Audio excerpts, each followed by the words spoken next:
3, 2, 1. Wow, amazing!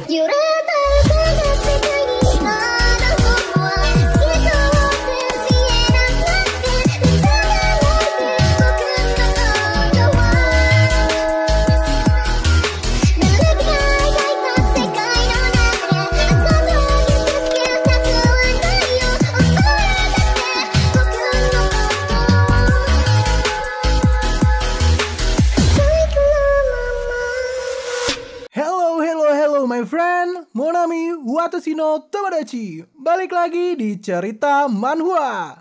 Buat kalian yang mau support channel ini dengan donasi, kalian bisa pilih antara Super Thanks atau Saweria. Tapi bagusnya sih Saweria ya, karena potongannya cuma 5%. Kalau Super Thanks 30%. Untuk Saweria, kalian bisa klik di pojok kiri atas, atau kalian bisa cek di kolom deskripsi. Tapi untuk support, nggak harus dalam bentuk donasi. Dengan kalian menonton sampai habis dan memberikan like di video ini, itu udah sangat membantu mensupport channel ini. Kalian juga bisa join di grup Telegram dari komunitas cerita manhwa. Di situ kalian bisa sharing dan berbagi cerita dengan teman-teman baru. Dan nanti kalau gue ada masalah apa-apa tentang channel ini, pertama-tama gue pasti akan menginfokan terlebih dahulu di Telegram.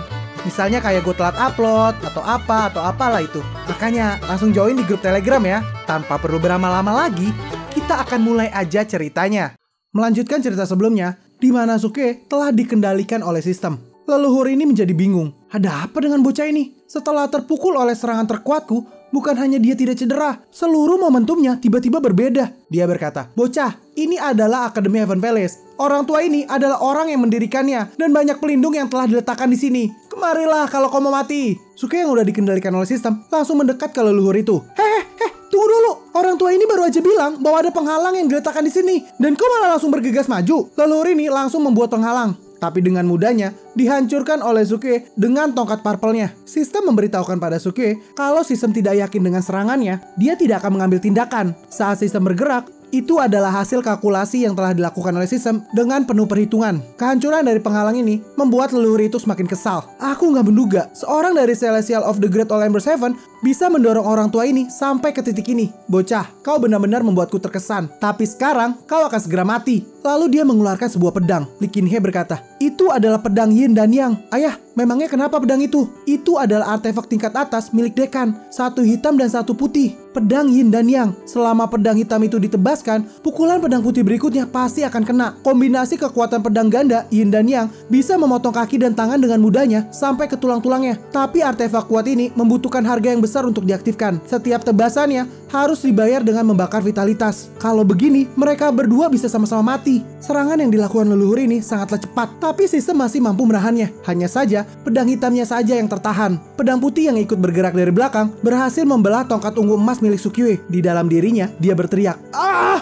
Tongkat ungu emas Raja Aktingku! Itu adalah satu-satunya senjata yang bisa kugunakan sekarang. Apa itu akan hancur begitu aja?" Leluhur ini berkata, "Serangan selanjutnya akan menjadi tubuhmu." Tebasan yang bertubi-tubi langsung diarahkan ke arah Sukiwe. Ergozi dan yang lain mulai panik. Gawat, tidak mungkin untuk menghindari tebasan pedang setingkat itu. Tapi tebasan pedang ini ditahan oleh tongkat ungu emas milik Sukiwe. Yang entah bagaimana, dia bergerak sendiri untuk melindungi Sukiwe. Melihat ini, Dekan Lee Kin-hye juga bingung. Apa kau bercanda? Bagaimana mungkin serangan pedang Dekan generasi pertama membuat kesalahan semacam itu? Suke juga bingung. Apakah ini kebetulan? Meskipun tongkat ungu emas Raja Akting sangatlah kuat, tapi itu tidak memiliki kesadaran untuk melindungi tuannya. Tapi ternyata itu adalah sistem yang menggerakkannya. Setelah hancur berantakan, sistem menggerakkannya kembali dan menyatukan itu semua. Kini tongkatnya kembali utuh. Suke makin bingung. Apa-apaan ini? "Hei sistem, bagaimana bisa kau mengendalikan tongkat ungu emas Raja Aktingku?" Sistem memberitahukan bahwa saat ini artefak itu telah terintegrasi dengan Sukiwe. Jadi Sukiwe bisa mengendalikan bentuknya. Bentuknya sekarang hanyalah bentuk ekspresi dari Celestial Artefak. Dan ini bisa diubah bentuknya sesuai keinginan. Seriusan bisa seperti itu? Kalau begitu, gimana kalau diubah jadi AKM? Segera, sistem merubahnya menjadi bentuk AKM. Dengan menggunakan AKM, sistem menembak leluhur ini. Peluru-peluru ini melesat, dan leluhur ini membuat sebuah pelindung. Dikarenakan serangan yang bertubi-tubi, pelindung itu pun hancur dan berhasil mengenainya. Pericik Xia bingung, serangan macam apa itu? Kuat sekali. Ergozi menjawab, "Itu AKM. Anak ini benar-benar penjahat ya." Dekan Lee Kin-hye juga semakin bingung. Bagaimana mungkin ini bisa terjadi? Setelah dekan pertama mengeluarkan artefaknya, harusnya itu bisa menekan bocah ini. Leluhur ini berkata, "Bocah, kau benar-benar membuat orang tua ini kagum ya. Sepertinya tanpa membayar beberapa biaya, aku tidak akan bisa mengalahkanmu. Lalu dia mulai memunculkan begitu banyak pedang. Dengan cepat, System langsung bergerak memukul kepalanya. Suke sangat gembira melihat pergerakan yang dilakukan oleh System. Tapi sayang, pukulan ini masih belum bisa menumbangkannya. Dia kembali menyerang. System menggerakkan Suke dengan sangat lincah, sehingga serangan itu bisa dihindari dengan sangat mudah. Melihat ini, Suke mulai panik. Sial, tubuhku melakukan tindakan seberbahaya itu. Aku benar-benar gak berani ngelihatnya. Jika itu membuat kesalahan kecil aja, pasti semuanya akan langsung berakhir. Lee Kin-hye semakin kaget. Apa-apaan dia itu? Bagaimana bisa dia menghindari begitu banyak bila cahaya di waktu yang bersamaan? Di tengah serangan bertubi-tubi yang dia lancarkan, sedikit demi sedikit dia mulai mendekat ke arah Sukiwe. Di saat sudah sangat dekat, dia langsung menebaskan pedangnya. Tapi lagi-lagi itu ditahan oleh artefak Sukiwe yang kini berubah menjadi sebuah payung. Payung ini pun terbelah. Lalu pecahan payung ini langsung bergerak menyerang leluhur itu. Tapi sayang, serangan balasan ini juga masih gagal. Leluhur itu berkata, "Hahaha, kau mencoba untuk menggunakan itu seperti layaknya pedang terbang. Kau itu masih terlalu muda. Biarkan orang tua ini mengajarimu cara untuk mengendalikan pedang terbang." Setelah dia berbicara seperti itu, sebuah peluru langsung menembus kepalanya. Semua yang melihat adegan ini terkaget-kaget. Suke berkata dengan santainya, "Pedang terbang? Sorry bos, zaman udah berubah nih. Pedang terbang itu udah jadul. AWM nih bos, senggol dong." Leluhur itu pun langsung tergeletak. Sistem memberitahukan bahwa target berada di ambang kematian. Saat ini ada 3 jenis hasil yang bisa dipilih dari mode retaliatory. Pertama, membunuh target dan mendapatkan 500 juta poin XP. Jika opsi ini dipilih, setelah mengaktifkan mode XP, diperkirakan kultivasi Suke akan langsung meningkat. Mode kedua adalah membunuh target dan mendapatkan 100 atribut poin karakter.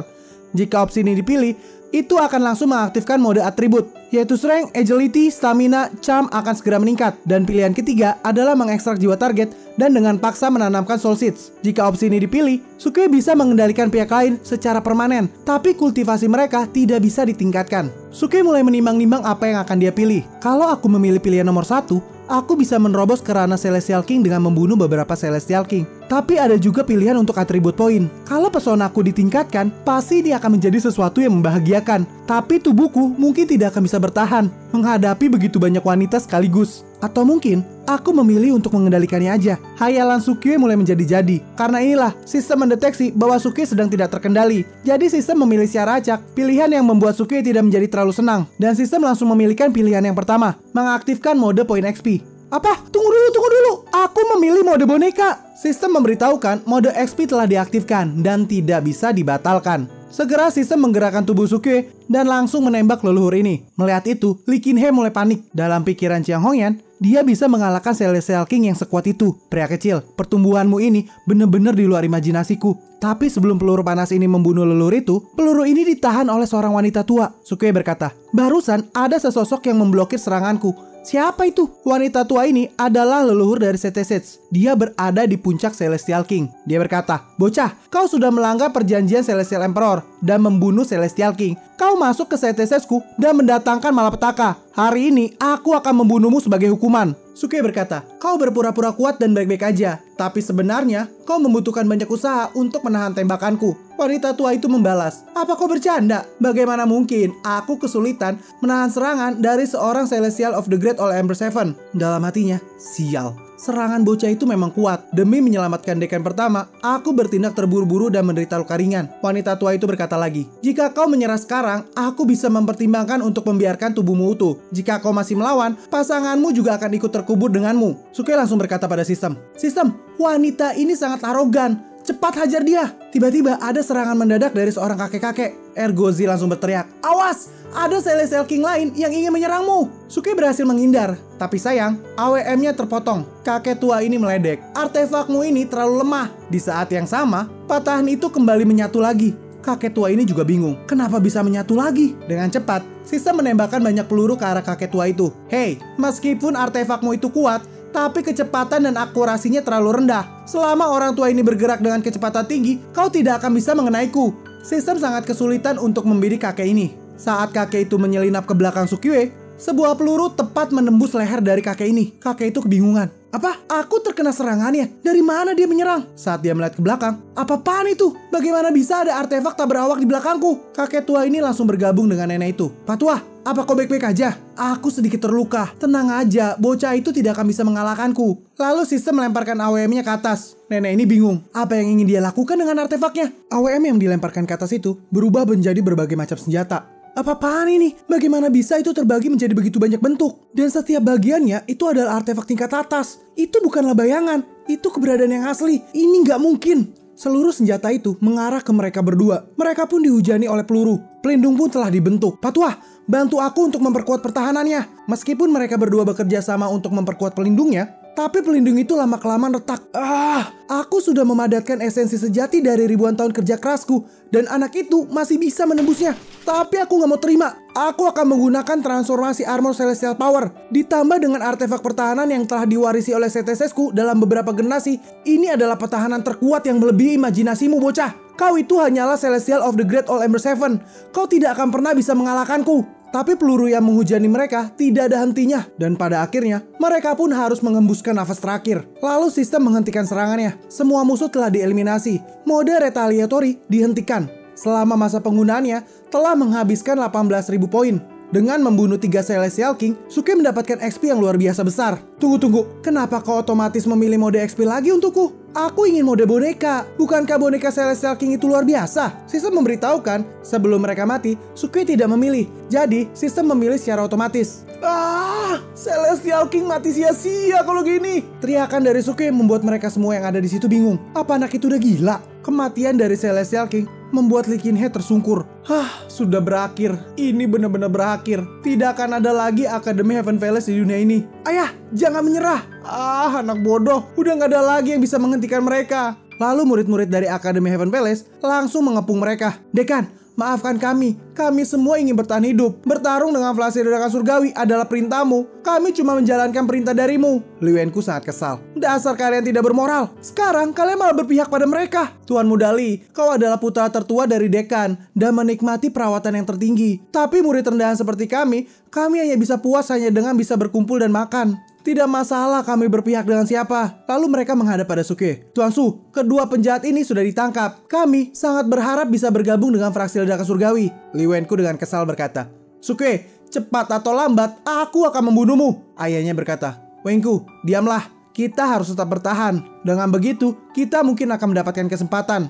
Ayah, Suke berkata, ya udah, masukkan aja mereka ke dalam penjara. Semuanya, dengarlah. Mulai dari sekarang, Akademi Heaven Palace akan berganti nama menjadi Fraksi Ledakan Surgawi. Para murid yang bersedia bergabung dengan Fraksi Ledakan Surgawi bisa terus berlatih di Akademi. Jika ada yang tidak puas, kirim mereka semua ke penjara. Para tetua dan wakil pemimpin Fraksi Ledakan Surgawi akan menjadi pemimpin Akademi. Mereka akan mengambil alih urusan Akademi. Semua murid harus mematuhi perintah mereka. Kirim perintah untuk memberitahu Divine Farmer Clan dan CTSS. Jika mereka masih ingin hidup, cepat datang dan minta maaf. Tapi jika mereka menolak, aku akan mencabut mereka dari akar-akarnya. Apa kalian semua mengerti? Semua orang di situ berkata, kami mengerti. Fraksi Ledakan Surgawi luar biasa. Fraksi Ledakan Surgawi adalah yang terhebat. Lalu para murid-murid yang lain mulai bersumpah setia kepada Fraksi Ledakan Surgawi. Pada malam hari, Suke beristirahat di kamar. Akhirnya, aku mendapatkan Akademi Heaven Palace yang menyebalkan ini. Hongyan juga aman sekarang. Yang mana, itu sangatlah melegakan. Tapi ketiga wanita itu hadir di malam ini. Jadi aku hanya bisa tidur sendiri. Kalau saja hanya ada Hongyan, atau penyihir kecil, atau Aja sendirian, aku bisa tidur dengan salah satu dari mereka. Udahlah. Aku gak mau berpikir lebih jauh lagi. Besok, aku akan membawa mereka untuk memeriksa Pavilion Harta Karun Akademi Heaven Palace. Di sana, seharusnya ada banyak barang bagus. Esok harinya, salah satu murid di sana mengantarkan mereka. Dekan Su, ini adalah rumah harta karunnya. Semua harta karun rahasia yang diturunkan dari Akademi selama bertahun-tahun ada di dalam sini. Aku akan membukakan pintunya untukmu. Tunggu dulu, apa-apaan kata-kata di plakat itu? Kenapa itu masih tertulis Akademi Heaven Palace? Oh, maaf Dekan. Para murid telah merevisi aturan dan regulasi akademi sepanjang malam. Karena jarang ada murid yang datang ke sini, jadi mereka mungkin melewatkannya. Ya udahlah, cepat turunkan plakat itu dan ganti dengan Akademi Ledakan Surgawi. Sekarang kau buka pintunya dulu, baru kerjakan itu. Mereka semua sangat bersemangat. Duan Jude berkata, ini adalah rumah harta karun akademi terkuat di benua langit. Ada berapa banyak barang bagus yang ada di sini? Mo Juchen berkata, kultivasi kita pasti akan meningkat pesat. Dalam hati Chiang Hongyan, meskipun ini sedikit memalukan, tapi aku juga sedikit penasaran tentang harta karun akademi. Nona Liu berkata, Hongyan, ayo kita masuk juga. Mereka semua masuk ke dalam rumah harta karun ini. Di dalam sana, luas sekali. Padahal, di luar tidak kelihatan terlalu besar. Ini pasti menggunakan formasi ruang. Banyak sekali barang bagus di sini.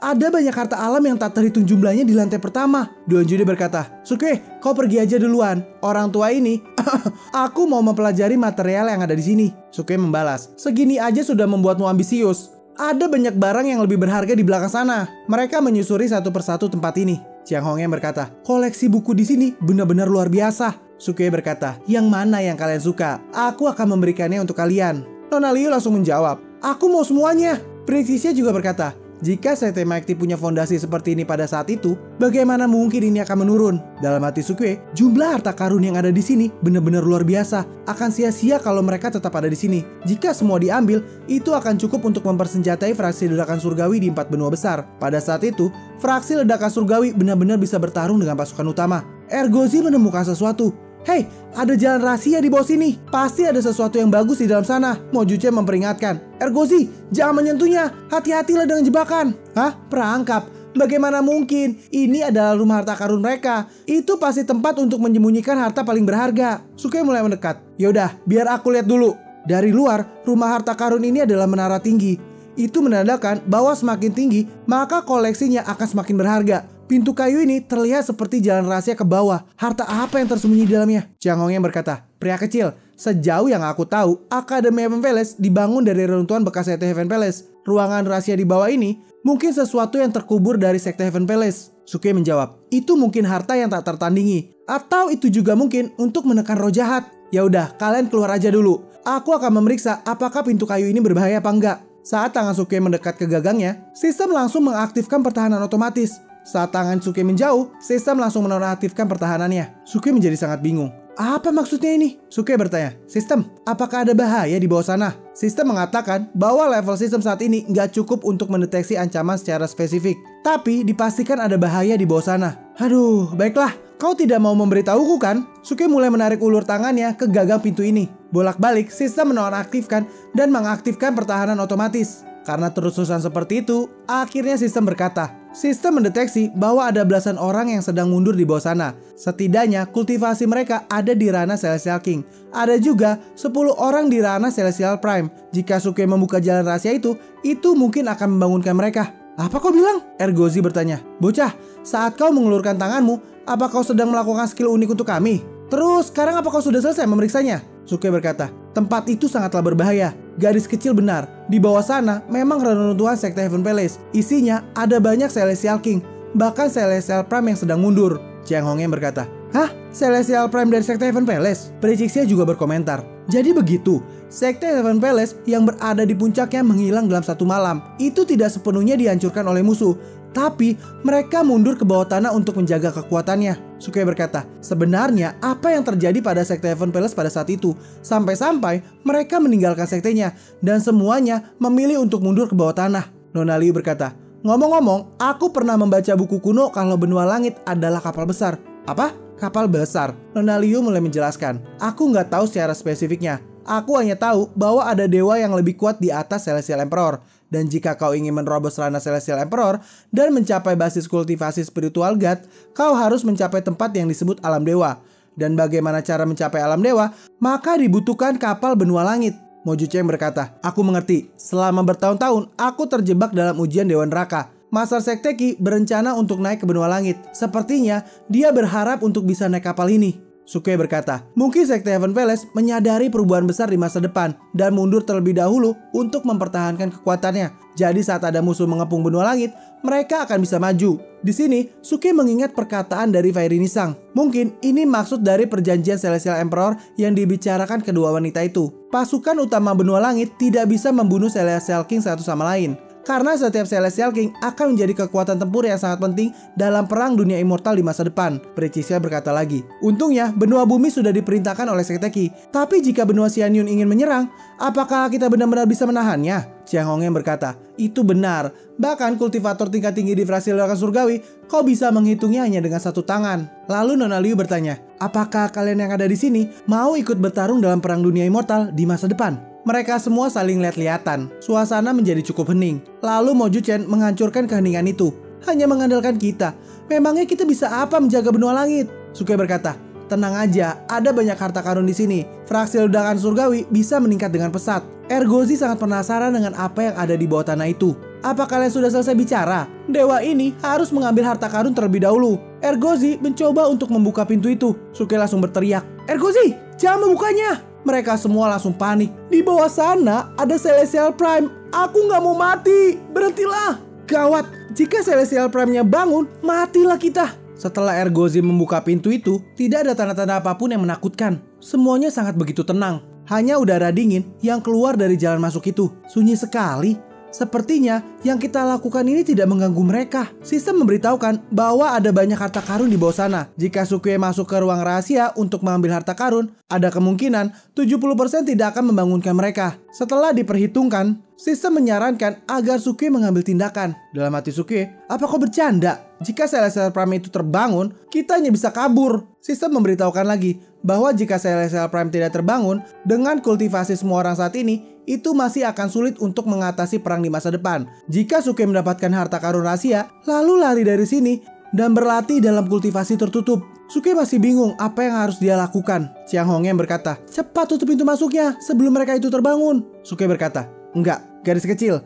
Kau bawa yang lainnya untuk menjelajahi lantai atas. Dan cobalah ambil harta karun yang berharga. Aku dan Ergozi dan Duan Jude akan pergi ke ruang rahasia untuk memeriksanya. Chiang Hongyan berkata, itu terlalu berbahaya. Jika Celestial Prime itu terganggu. Cixie langsung memotong. Harta karun di dalam rumah harta karun ini sudah cukup kaya. Tidak perlu kau mengambil resiko lagi. Sukue berkata, Akademi Heaven Palace bukanlah base camp kita. Saat Celestial Prime itu terbangun, kita harus segera pergi.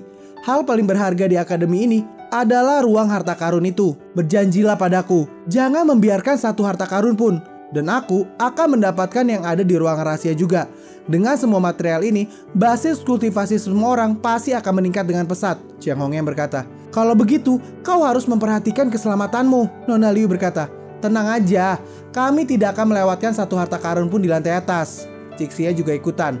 Jika kami keluar lebih dahulu, para murid di luar akan disuruh pergi untuk memastikan keamanan pelarian kita. Setelah mereka menyusun rencana, mereka pun masuk ke dalam. Ayo pergi, kita harus menemukan harta karun Sekte Heaven Palace. Ergozi berkata, tunggu sebentar, jangan membuatnya terlihat seperti kau sangat bersemangat. Ada banyak bahaya di dalam ruang rahasia itu. Kenapa dewa ini harus mengikutimu? Mereka mulai tawar-menawar. Sukue berkata, bagaimana kalau kita membagi 3 harta karun di dalam ruang rahasia ini secara merata? Ergozi dan Duan Jude yang mendengar itu langsung bersemangat. Ergozi berkata, ini baru yang dinamakan fraksi ledakan surgawi. Saat mereka masuk ke dalam, para wanita mulai menelusuri ruang atas dari harta karun ini. Dari mereka semua, yang tersisa hanyalah Mo Juchen. Dia begitu diabaikan kali ini. Dengan ini, video ini pun berakhir. Kita akan lanjut lagi di video berikutnya. Gue yakin kalian pasti penasaran kan dengan kelanjutannya? Makanya jangan lupa subscribe dan nyalakan lonceng notifikasinya agar kalian tidak ketinggalan video-video gue berikutnya. Jangan lupa juga untuk like, komen, dan share ke sosial media kalian agar makin banyak orang yang kenal dengan channel ini. Sehingga kami makin semangat untuk buat video-video berikutnya. Sekian dulu video dari Cerita Manhwa. Kita akan lanjut lagi di video berikutnya. Sampai jumpa semuanya and sayonara. This is Cerita Manhwa untuk lo semua. Jangan lupa sawer jika kalian suka. Hei kalian, mohon perhatian. Ini ku persembahkan untuk kalian. Aku butuh cuan untuk kebutuhan, karena editor pun butuh asupan. Lirik ini tanpa kepalsuan. Dengan ini cukup sekian. Terima kasih.